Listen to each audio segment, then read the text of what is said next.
semuanya. Pernahkah kalian bertanya-tanya kenapa ada siswa yang begitu percaya diri saat presentasi?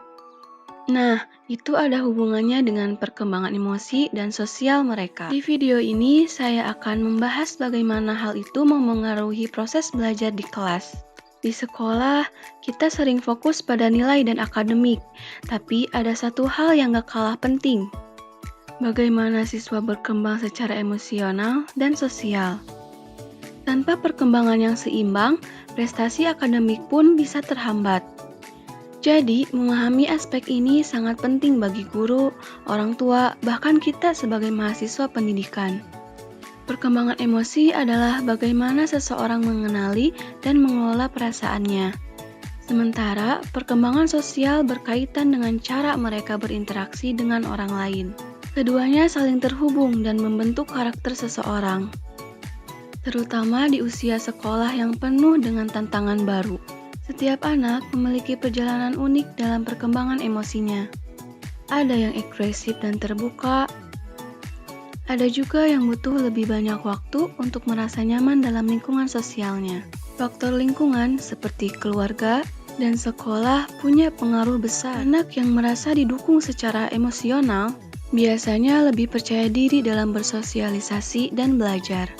Sekarang, bayangkan ada seorang siswa yang kesulitan mengontrol emosinya, misalnya mudah frustasi saat mendapat nilai jelek. Jika guru tidak memahami cara mendukungnya, bisa jadi siswa ini malah makin kehilangan motivasi.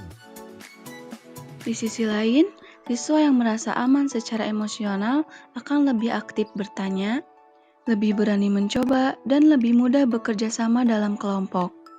Itulah mengapa guru perlu membangun suasana kelas yang mendukung. Bukan hanya secara akademik, tapi juga secara emosional dan sosial. Mari kita lihat contoh nyata. Ada seorang siswa yang selalu pendiam dan cenderung menghindari interaksi.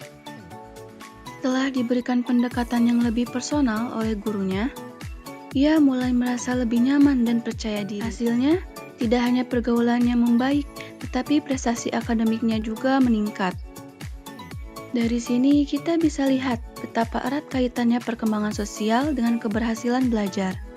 Jadi, perkembangan emosi dan sosial itu bukan sekedar teori pendidikan, tapi sesuatu yang nyata dan berdampak besar dalam kehidupan siswa. Sebagai calon pendidik, bagaimana kita bisa membantu siswa mengembangkan dua aspek ini? Mungkin dengan lebih memahami kebutuhan mereka, lebih banyak berdiskusi, atau menciptakan lingkungan kelas yang lebih inklusif. Karena pada akhirnya, pendidikan bukan hanya tentang angka dan nilai, tapi tentang membentuk individu yang siap menghadapi dunia.